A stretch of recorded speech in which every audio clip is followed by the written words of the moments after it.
Welcome back with me, Evi Jovita Putri, in Social Linguistic class. Last meeting or last week, we have already discussed about the variation in language, especially in addressee term. But at the time, we didn't discuss about the social factors.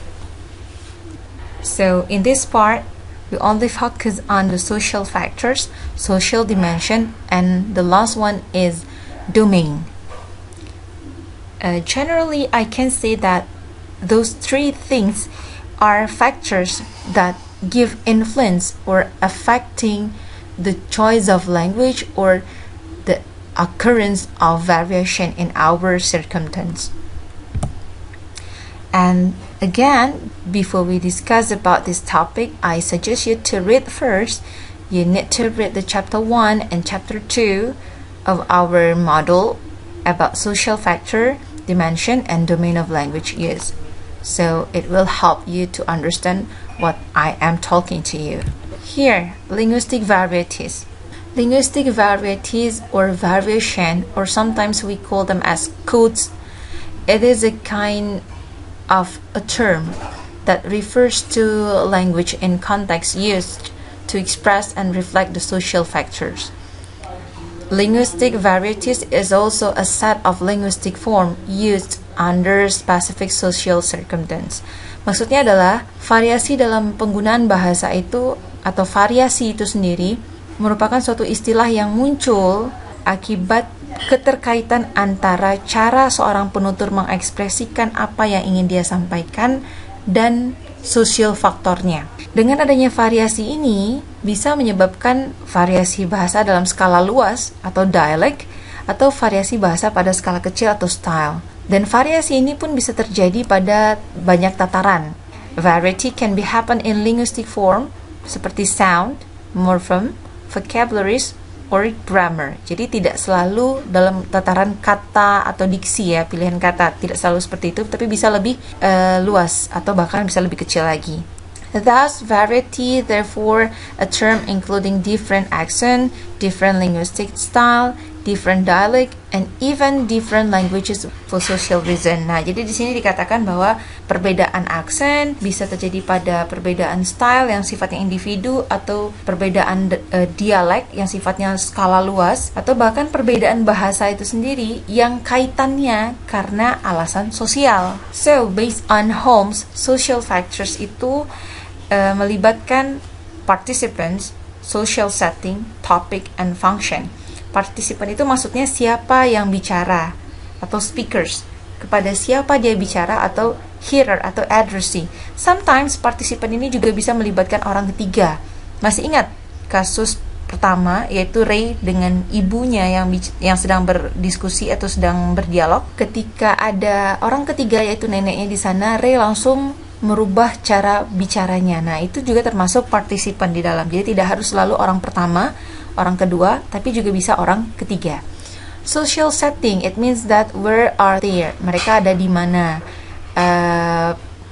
Apakah mereka sedang berada dalam situasi formal, informal? Apakah dalam situasi serius, tidak serius? Itu juga social setting.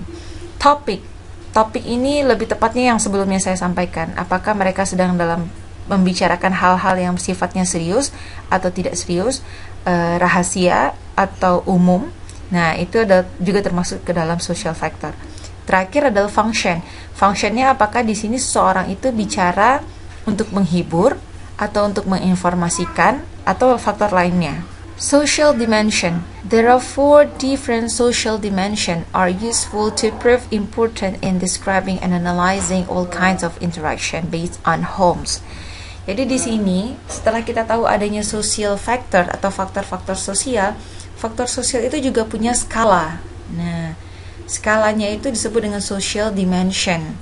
Contoh dari social dimension ini adalah ketika sebelumnya kita bahas social factor itu salah satunya adalah participants, maka partisipan itu punya skala.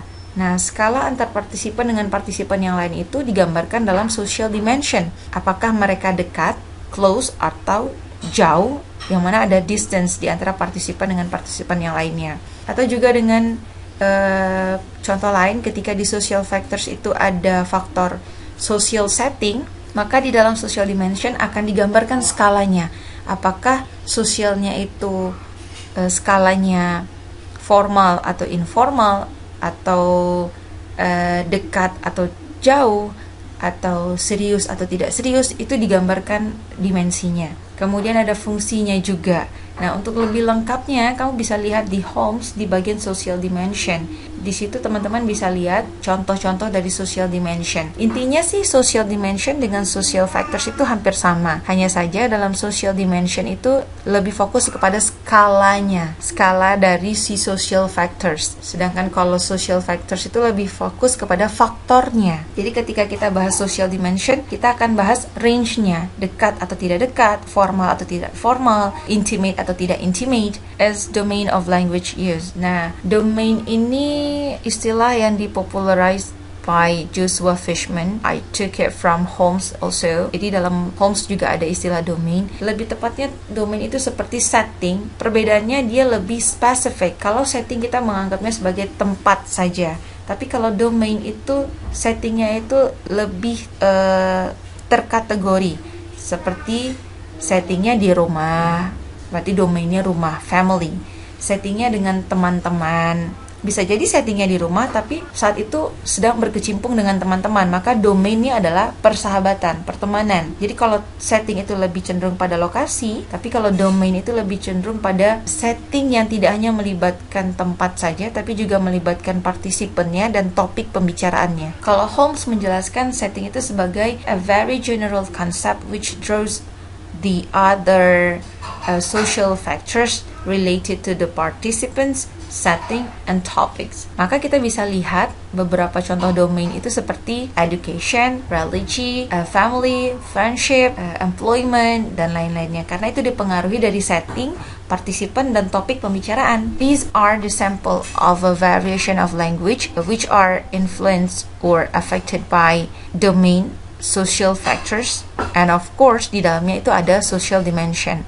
Nah, teman-teman bisa lihat di sini ada varieties di sini, atau istilah lainnya adalah codes. Kemudian ada topik, ada setting, ada addressee. Addressee ini adalah partisipan. Kepada siapa sih kita bicara? Berarti di sini adalah partisipan. 3 elemen inilah yang menggambarkan domain. Makanya ketika addressee-nya adalah parents, settingannya di rumah, topiknya adalah planning a family party, maka domainnya menjadi family. Nah, kira-kira variasi bahasa apa yang kita pakai? Nah, sedangkan kalau addressee-nya itu adalah teman, lokasinya di pantai, dan topiknya itu adalah tentang olahraga, maka domainnya menjadi friendship. Nah, ini bisa aja nanti ketika addressee-nya friends, tapi settingannya di rumah, tapi topiknya adalah tentang permainan olahraga, atau games, atau apa, itu masih bisa domainnya friendship. Nah, jenis variasi bahasa apa yang kita gunakan? Nah, maka di sini Table 2.2 ini menggambarkan contoh variasi bahasa yang dimiliki oleh seseorang yang dipengaruhi oleh domain-domain yang berbeda. I ask you to read the Kalala case in example 1 in chapter 2 and also the Anahina case in example 2 in chapter 2 to identify, to know more about the varieties of language or codes used by someone which are influenced by several domains of language use. I think that's all about our presentation. I think that's all about my description, my presentation related to the social factors. I hope that you can understand what social factor is, and it will help you to do small research that I gave to you last week to find out the variation of language about addressee term in your family or in your circumstance. Jadi dari situ kamu bisa lihat nanti apakah benar tugas yang sudah kamu kerjakan minggu lalu mengenai variasi bahasa, khususnya pada addressee term yang dipengaruhi oleh faktor-faktor sosial. Nah, setelah tahu faktor sosial itu apa, coba deh dicek benar nggak sih yang udah dikerjain kemarin. So, thank you for watching. See you on the next meeting.